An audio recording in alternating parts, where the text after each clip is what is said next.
ചായ വിളിച്ചത്? ആ, ചെറായി ആയിരുന്നു. ഇന്ന് കേസ് കിടക്കുന്ന ദിവസമല്ലേ? പ്രൊഫസറും മക്കളും കോടതിയിൽ ഹാജരായെന്ന്. നമുക്കൊന്ന് പോകായിരുന്നു. ഇച്ചായനാ സമ്മതിക്കാഞ്ഞേ. പ്രതിക്കൂട്ടിൽ നിൽക്കുന്ന പ്രൊഫസറുടെ മക്കളെയും അത് കണ്ട് ദീർഘനിശ്വാസം വിടുന്ന പ്രൊഫസറെയും കാണണമെന്ന് എനിക്കും ആഗ്രഹമുണ്ട്. വില്യത്തിന്റെ വിധി വന്നപ്പോ പ്രൊഫസർ എന്നെ നോക്കി ഒരു വല്ലാത്ത ചിരി ചിരിച്ചു.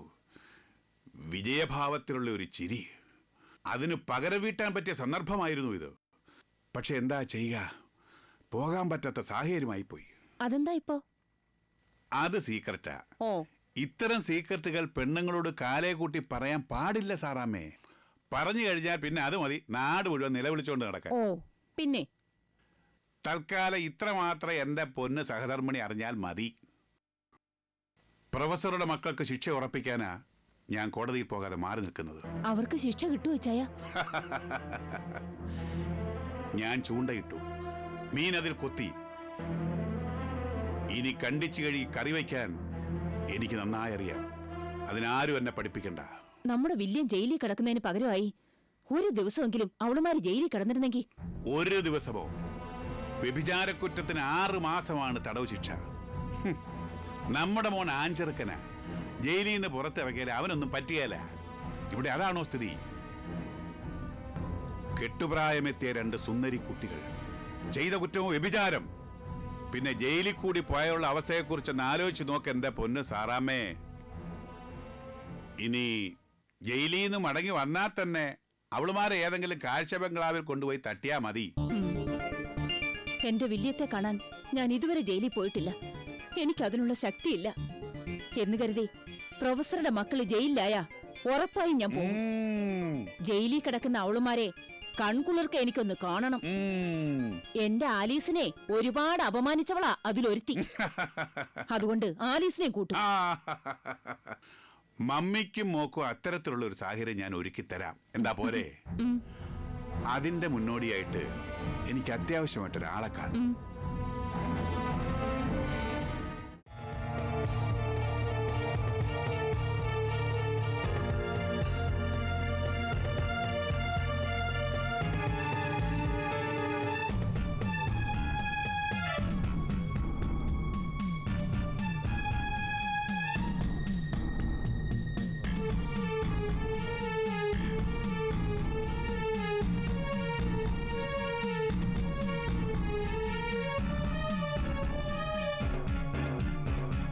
അലക്സാണ്ടർ പേട്ടയുടെ സ്വാധീനം ഉപയോഗിച്ച് പബ്ലിക് പ്രോസിക്യൂട്ടറായ താൻ ഒരു കലക്കും അല്ലേ?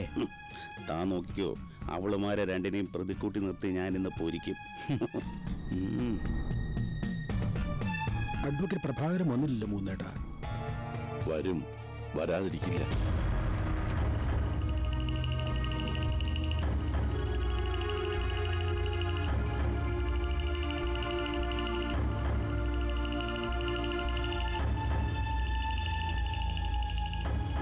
CC 10/2004 ഒന്നാം പ്രതികൾ കല്യാണി, ദേവയാനി.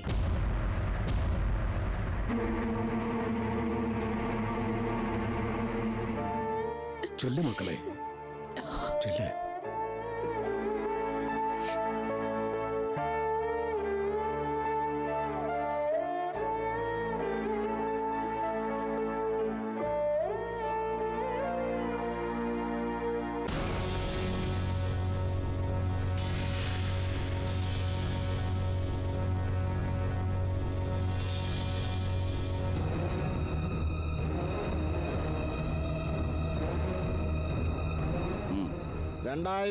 ഫെബ്രുവരി മാസം 2-ാം തീയതി ബുധനാഴ്ച വള്ളക്കടവിനടുത്ത് ശിവപുരം ബംഗ്ലാവ് പോലീസ് റെയ്ഡ് ചെയ്യുകയും കല്യാണി, ദേവയാനി എന്നീ പെൺകുട്ടികളെ മങ്കമ്മ, നന്ദഗോപൻ എന്നീ വ്യക്തികൾക്കൊപ്പം വ്യഭിചാരക്കുറ്റത്തിന് പോലീസ് അറസ്റ്റ് ചെയ്യുകയും ചെയ്തു. കുറ്റപത്രത്തിൽ പറയുന്ന കുറ്റം നിങ്ങൾ ചെയ്തിട്ടുണ്ടോ? ഇല്ല. ഇല്ല.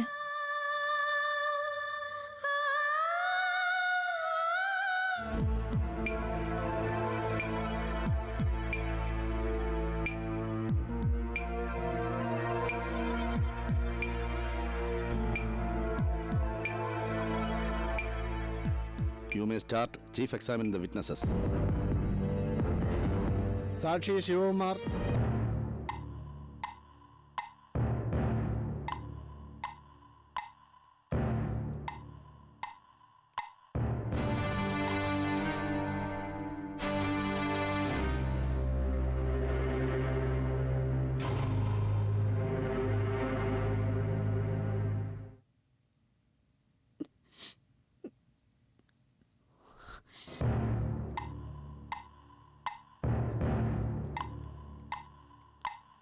ദൈവം സാക്ഷിയായി സത്യം മാത്രമേ ബോധിപ്പിക്കൂ.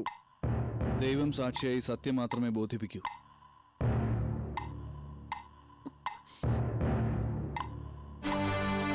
സത്യം പറയുമെന്ന് നമുക്ക് നോക്കാം. താങ്കളുടെ പേര്? ശിവകുമാർ. ജോലി? കോളേജ് വിദ്യാർത്ഥിയാണ്. ആ നിൽക്കുന്ന പ്രതികളെ താങ്കൾക്ക് പരിചയമുണ്ട്?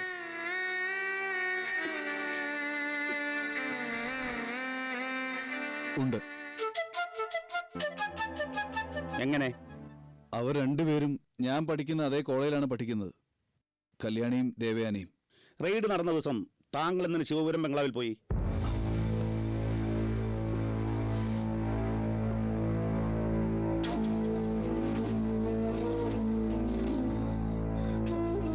അത് കോടതിക്ക് വേണ്ടത് ക്ലിയറായ മറുപടിയാണ്, അല്ല സംശയമല്ല.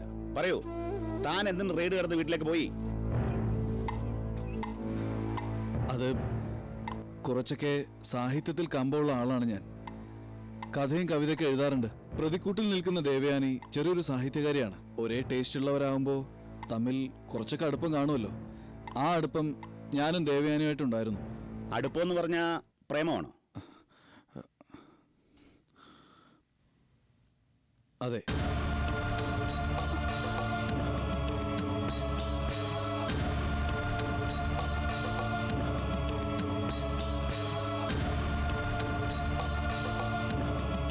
ഓഹോ, എന്നിട്ട്? കോളേജ് ക്യാമ്പസിൽ ഒത്തുകൂടുമ്പോഴൊക്കെ ഞങ്ങൾ സാഹിത്യപരമായ ചർച്ചകൾ നടത്താറുണ്ടായിരുന്നു. അതിനിടയിലാണ് ഞാനൊരു നോവൽ എഴുതാൻ തുടങ്ങിയത്. കഥകൾ മാത്രം എഴുതിയിരുന്ന എൻ്റെ ആദ്യ നോവൽ.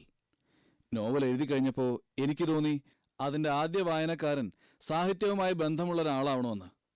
അതുകൊണ്ട് അതിന് ഞാൻ ദേവയാനിയെ തിരഞ്ഞെടുത്തു. എൻ്റെ ആ നോവൽ വായിച്ചു കഴിഞ്ഞപ്പോൾ ദേവയാനി എന്നെ അഭിനന്ദനങ്ങൾ കൊണ്ട് മൂടി. ഒപ്പം ഒരു ഓഫറും തന്നു. നോവൽ വലിയൊരു പബ്ലിഷിംഗ് കമ്പനിയെ കൊണ്ട് പബ്ലിഷ് ചെയ്യിക്കാമെന്ന്. എനിക്ക് സന്തോഷമായി. ദേവയാനിയും കല്യാണിയും പറഞ്ഞനുസരിച്ച് ഞാൻ അവർക്കൊപ്പം ശിവപുരം ബംഗ്ലാവിലേക്ക് ചെന്നു. പബ്ലിഷിംഗ് കമ്പനിയുടെ MD കാണുകയായിരുന്നു ഉദ്ദേശം. അങ്ങനെയാ ഇവരെന്നെ ധരിപ്പിച്ചിരുന്നത്.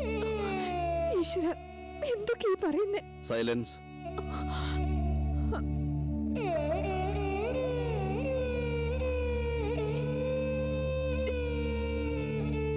അവിടെ ചെന്ന് കഴിഞ്ഞപ്പോഴാ ചതി മനസ്സിലായത്. ഓടി രക്ഷപ്പെടാൻ തുടങ്ങിയതാ ഞാൻ. പക്ഷേ അപ്പോഴേക്കും police. Thank you mister Shivan, താങ്കൾക്ക് പോകാം.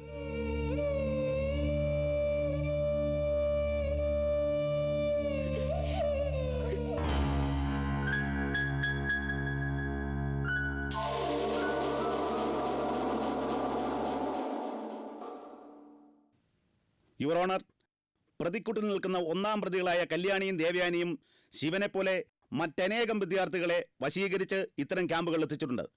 അതിനുള്ള തെളിവായി മറ്റൊരു സാക്ഷിയെ കൂടി വിസ്തരിക്കുവാൻ ബഹുമാനപ്പെട്ട കോടതി എന്നെ അനുവദിക്കണം. പ്രൊസീഡ്. സാക്ഷി മാത്യു ചെറിയാൻ.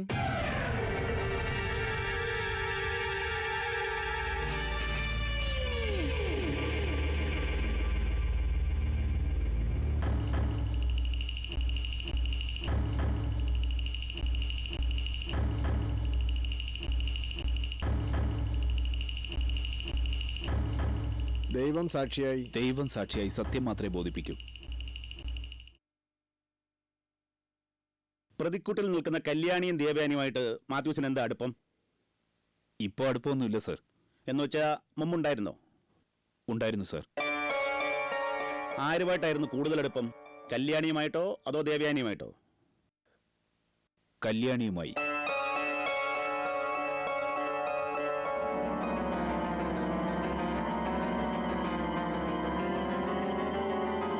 ഞങ്ങൾ തമ്മിൽ സ്നേഹത്തിലായിരുന്നു.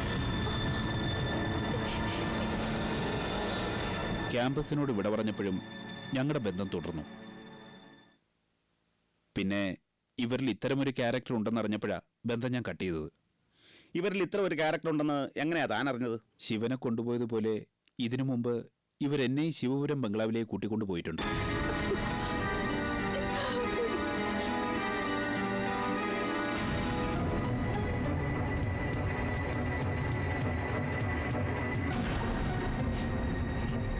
ശരി, താങ്കൾക്ക് പോകാം. സാക്ഷികളായ ശിവന്റെയും മാത്യൂസിന്റെയും മൊഴികളുടെ അടിസ്ഥാനത്തിൽ കല്യാണിയും ദേവയാനിയും ഇമ്മോറലായി സഞ്ചരിച്ചു എന്ന് വ്യക്തമാണ്. ഈ കേസിന്റെ കൂടുതൽ തെളിവിനായി പ്രതികളെ ഒന്ന് വിസ്തരിച്ചാൽ കൊള്ളാമെന്നുണ്ട്.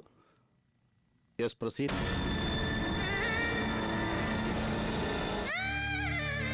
എന്താ പേര്? ദേവയാനി. എന്ത് ചെയ്യുന്നു? കോളേജ് സ്റ്റുഡന്റാ. BA ഫൈനൽ ഇയറിന് പഠിക്കുന്നു. തന്റെ അച്ഛൻ എന്താ ജോലി?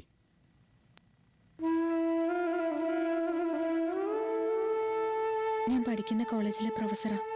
കോളേജ് പ്രൊഫസറുടെ മക്കളായി നിങ്ങൾ ഇത്രയും തരം താഴാൻ കാരണം എന്താ? പറയണം. കോളേജ് പ്രൊഫസറുടെ മക്കളായ നിങ്ങൾ എങ്ങനെ ഇത്രയും തരം താണു? ചോദിച്ചതിന് ഉത്തരം കിട്ടിയില്ല. തരം താണ പ്രവൃത്തികളൊന്നും ഞങ്ങൾ ചെയ്തിട്ടില്ല, ചെയ്യേയില്ല. പിന്നെ എങ്ങനെ നിങ്ങൾ വ്യഭിചാര കുറ്റത്തിന് അറസ്റ്റിലായി? ചതിയിലൂടെ. ഇവിടെ നിന്ന് സാക്ഷി പറഞ്ഞിട്ട് പോയ ശിവൻ ഉൾപ്പെടെ എല്ലാവരും ഞങ്ങളെ ചതിക്കുകയായിരുന്നു.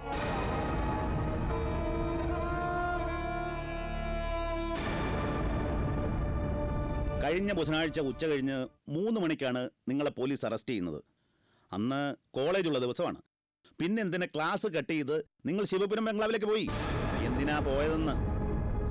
ലഞ്ച് ബ്രേക്കിന് ഞങ്ങൾ ശിവനോടൊപ്പം പോയത്. ക്ലാസ് തുടങ്ങുന്നതിന് മുമ്പ് തിരിച്ചെത്താമെന്ന് അയാൾ ഞങ്ങൾക്ക് വാക്ക് തന്നിരുന്നു. ശരി, എന്നിട്ട് കോളേജ് പ്രൊഫസറായ നിങ്ങളുടെ അച്ഛന്റെ അറിവോടെയാണോ നിങ്ങൾ ശിവനോടൊപ്പം പുറത്തേക്ക് പോയത്? അച്ഛന്റെ അറിവോടെയാണോ നിങ്ങൾ പോയതെന്ന്? അല്ല. Your honour, not the point.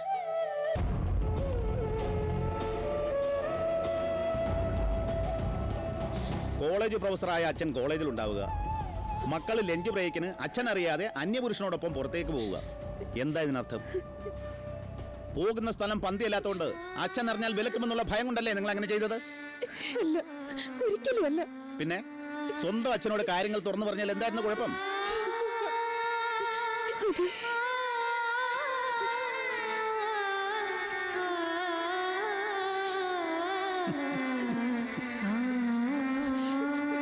Your honour, പ്രതിക്ക് ഉത്തരം മുട്ടിപ്പോയത് കുറ്റം ചെയ്തു എന്ന ഉത്തമ ബോധ്യമുള്ളതുകൊണ്ടാണ്. സ്വന്തം അച്ഛന്റെ കണ്ണിൽ പോലും പൊടിവാരിയിട്ടിട്ടാണ് പ്രതികളായ കല്യാണിയും ദേവയാനിയും കോളേജിൽ നിന്നും പുറത്തു പോയിരിക്കുന്നത്.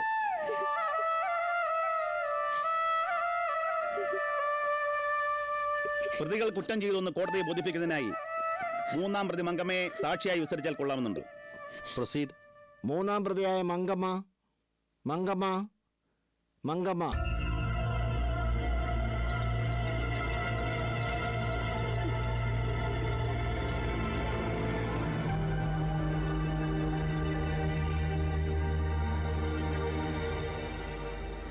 മങ്കമ്മയുടെ തൊഴിൽ എന്താണെന്ന് ഞാൻ ചോദിക്കുന്നില്ല. നിങ്ങൾക്ക് ഒന്നാം പ്രതിയായ കല്യാണിയും ദേവയാനിയുമായിട്ട് എന്താ ബന്ധം? ഇവർ രണ്ടുപേരും ശിവപുരം ബംഗ്ലാവിലേക്ക് പലപ്പോഴും വന്നിട്ടുണ്ട്. ശിവപുരം ബംഗ്ലാവിലേക്ക് ആളുകൾ വരുന്നത് എന്തിനാണെന്ന് എല്ലാവർക്കും അറിയാം. പക്ഷേ തെറ്റ് ചെയ്യാനെത്തുന്ന ഇവര് എന്തിനാ വെറുതെ മറ്റു കോളേജ് വിദ്യാർത്ഥികളെ ഇതിനിടയിലേക്ക് വലിച്ചഴിക്കുന്നത്? അതുകൊണ്ട് നിങ്ങൾക്ക് എന്തെങ്കിലും നേട്ടമുണ്ടോ?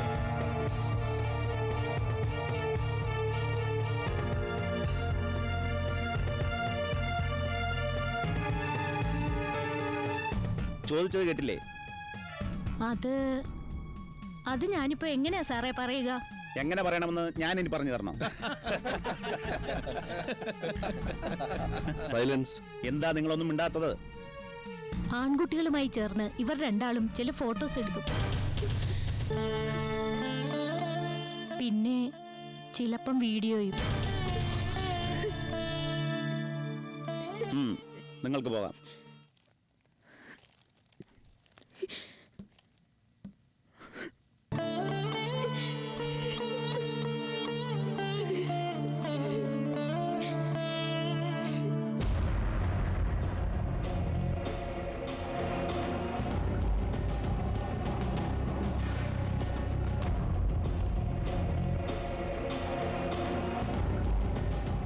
യുവർ ഓണർ, സാക്ഷിമൊഴികളുടെ അടിസ്ഥാനത്തിൽ മറ്റൊന്നുകൂടി വ്യക്തമായിരിക്കുകയാണ്. പാവപ്പെട്ട കോളേജ് വിദ്യാർത്ഥികളെ പ്രലോഭിച്ച് കൂട്ടിക്കൊണ്ടുപോയി അശ്ലീല ചിത്രങ്ങളും കാസറ്റ് വരെ നിർമ്മിക്കുന്ന തൊഴിലിൽ ഏർപ്പെട്ടിട്ടുണ്ട് പ്രതിക്കൂട്ടി നിൽക്കുന്ന കോളേജ് വിദ്യാർത്ഥിനികൾ. ആയതിനാൽ സമൂഹത്തിൽ ദുഷ്ടവിത്തുകളായി അവതരിച്ച ഈ രണ്ട് പ്രതികൾക്കും നിയമം അനുശാസിക്കുന്ന ഏറ്റവും വലിയ ശിക്ഷ തന്നെ നൽകണമെന്ന് ബഹുമാനപ്പെട്ട കോടതിയോട് ഞാൻ അപേക്ഷിക്കുകയാണ്. That's all your owner.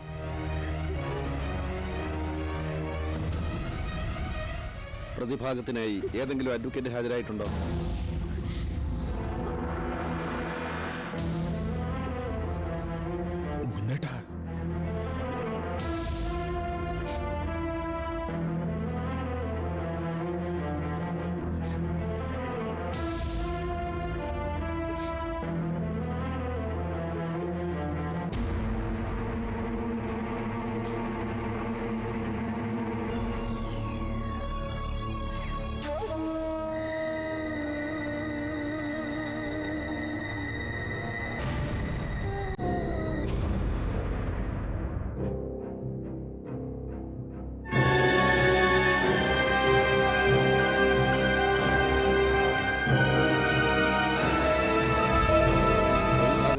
ആരും ഹാജരാകാത്ത സ്ഥിതിക്ക് നിങ്ങളിൽ ആർക്കെങ്കിലും കേസ് ഏറ്റെടുക്കാൻ താല്പര്യമുണ്ടോ?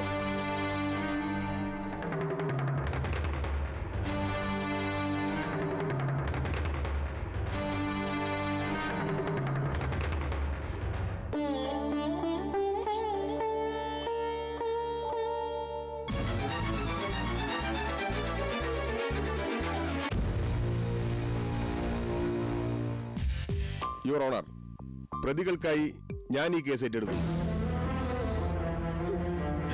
പപ്പൻ, എന്റെ സ്റ്റുഡന്റ് പപ്പൻ. അഡ്വക്കേറ്റ് പത്മകുമാർ, ഇയാളെ എന്തിനാ ഇങ്ങോട്ട് കെട്ടിയെടുത്തത്? ഷെടാ, ആകെ കുഴഞ്ഞല്ലോ കരുണ.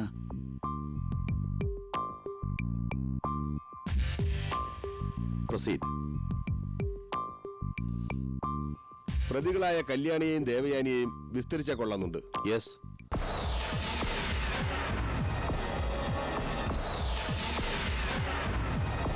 പേര്? ദേവയാനി. കല്യാണി. കുറ്റപത്രത്തിൽ പറഞ്ഞിരിക്കുന്ന കുറ്റം നിങ്ങൾ നിഷേധിക്കുന്നുണ്ടോ? കാരണം? ഞങ്ങൾ ഒരു തെറ്റും ചെയ്തിട്ടില്ല. ഇവിടെ പറഞ്ഞതൊക്കെ സത്യവിരുദ്ധമായ കാര്യങ്ങളാ. ഞങ്ങൾ ചതിച്ചതാ, അല്ലാതെ ഞങ്ങൾ ഒരു തെറ്റും ചെയ്തിട്ടില്ല. ഒരു തെറ്റും ചെയ്തിട്ടില്ല.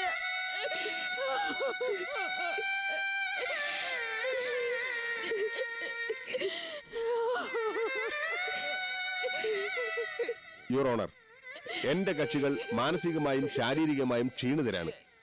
ആയതിനാൽ കേസ് മറ്റൊരു ദിവസത്തേക്ക് മാറ്റിവെക്കണമെന്ന് ഞാൻ ബഹുമാനപ്പെട്ട കോടതിയോട് താഴ്മയായി അപേക്ഷിക്കുകയാണ്.